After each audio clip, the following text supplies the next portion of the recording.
What's going on, everybody? I'm Landon, and this is David, and we're Taffy Hoops. The NBA trade deadline is less than a month away at this point. And as the day we're recording this video, the Hawks gave away Cam Reddish, Solomon Hill, and a 2025 second-round pick, that's Brooklyn's pick, to the Knicks. And the Knicks gave the Hawks Kevin Knox, the 2022 first-round pick from Charlotte. I know the Hawks got a first-round pick, and that's probably going to help them at some point. But the Knicks basically stole Cam Reddish, who was an amazing player last year in the playoffs. He was one reason that the Hawks were even in Game 6 in the against the Bucks last year. He had like 5 threes. He was playing really well. And then Kevin Knox, I don't think he's going to do much for them. After his first 2 years, we're pretty sure he's going to be a bust. And I don't know. Maybe a new change of scenery changes that, but I doubt it.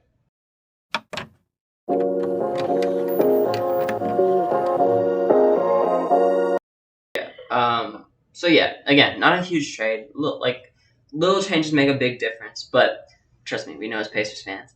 But this marks like the beginning of trade season. And so in this video, we're just going to share some trade rumors.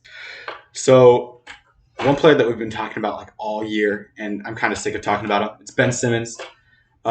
He's been in so many trade talks for like ever since they lost to the Hawks in the playoffs. He's been in trade talks.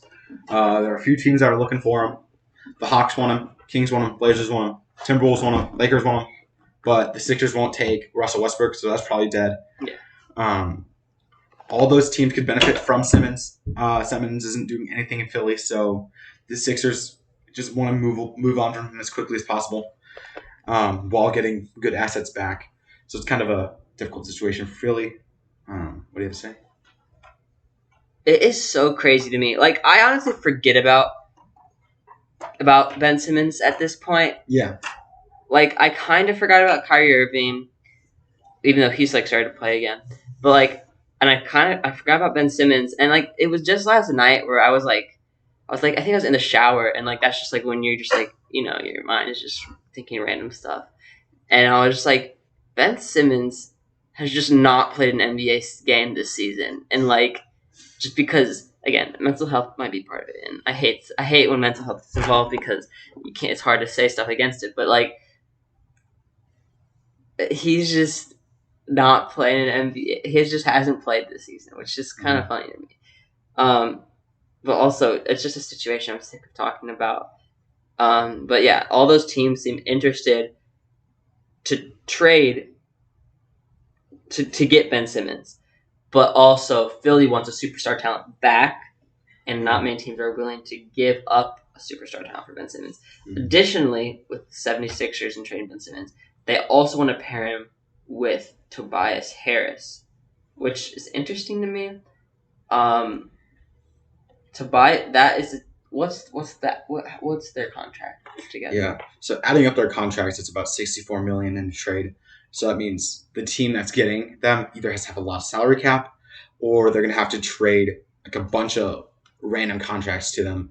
I don't know every team's cap situation, but most teams are going to have to match that, and I think the only contract that can match that is like Russell Westbrook and like maybe Town Horton Tucker, and that's not enough for Simmons and Harris combined. So who would the 76ers have? Like if they, because Tobias Harris is their third best player, right? So I feel like they shouldn't trade their third option. I mean, he's their second best player right now. He's their second best player right now, but like.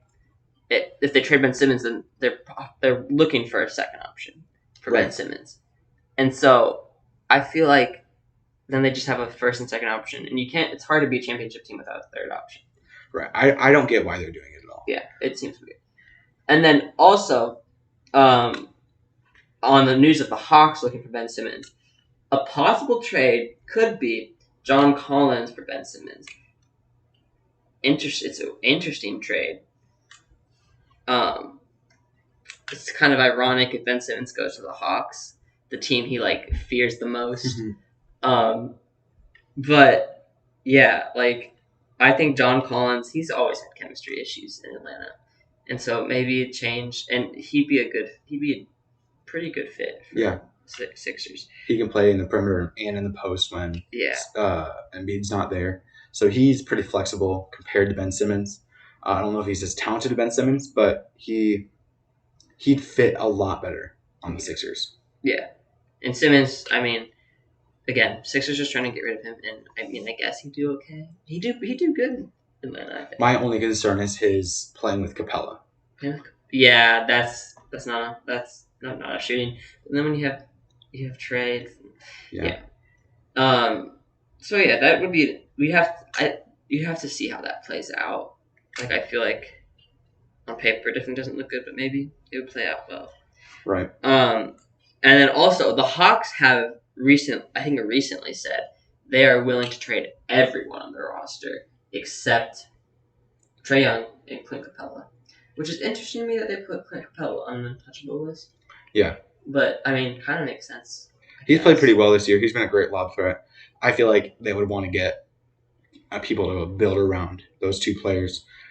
They have not. This could be almost like their gap year this year, where they can build up to be another contender, have another contending season. You know. Yeah, and they're not looking to be even a playoff team this year. So right. I mean, I think they have a chance to be a playoff team still, but it's pretty unlikely. Right. And now we're going to talk about our favorite team. All those players that we basically have a fire sale right now for everybody except for Sabonis. Cavs want LeVert. They want to get rid of Rubio. Rubio has torn his ACL. So basically Rubio and picks for LeVert. I'm not mad at that. I take it. But LeVert has been on a down year. I think he'd play well in Cleveland, being a big wing, decent defense. It's kind of what they need. So this is like the first Pacers trade where I'm like not mad at it for both sides. Probably because I really don't care about player value as much as I used to care about. But I do like the picks that we could get from Cleveland. Yeah, and like I just don't even love the fit of LeVert on the Pacers. Like LeVert is a talented player who I think deserves to be playing on a team like the Cavs, who actually form a decent backcourt there. Whereas like the Pacers, I feel like he just kind of tries to like do his own thing, and like he just constantly in isolation in the Pacers, and it's just kind of not the team for him to do that. So yeah. So another player that the Pacers are kind of shopping around, Miles Turner is receiving interest from Dallas Mavericks and New York Knicks. The Knicks just made a trade today, getting Cam Reddish. They might be looking to make more trades. I would not be mad if we got like Mitchell Robinson and maybe a pick for Miles Turner. Yeah. Mitchell Robinson could help form a young core with Duarte and Sabonis. They want Sabonis, keep him. I don't know how the fit would be there, but we could also do like a 3-team trade, get more assets and young players. Yeah. They also, and this is nothing official, but there was something coming out the other day that said with the Miles Turner situation in Indiana, the Knicks might possibly trade Julius Randle in some sort of trade there, which I think is weird. And I don't know if Dave and I talked about this. I don't know if we'd even like Julius Randle. Yeah. I think if we keep in Sabonis, I don't want Julius Randle. Right. Because they're too similar. And I feel like Julius Randle doesn't fit our timetable. We're trying to rebuild right now. I know he's a younger player, but I feel like he would want to be on a contending team. Yeah. On that third or fourth option role instead of trying to lead a rebuilding team, which is what he was kind of doing last year. Yeah, for sure. It hasn't quite worked out this year. Yeah. So I think we can definitely get a good trade value for Miles Turner because he's just that type of NBA player that any team would be happy to have. Let us know what you think. Let us know if we forgot to mention a player that you think is definitely going to get traded by this NBA trade deadline. And yeah, either comment down below or tell us on our Discord server. Make sure to like, comment, subscribe, and we will see you on our next video. Peace.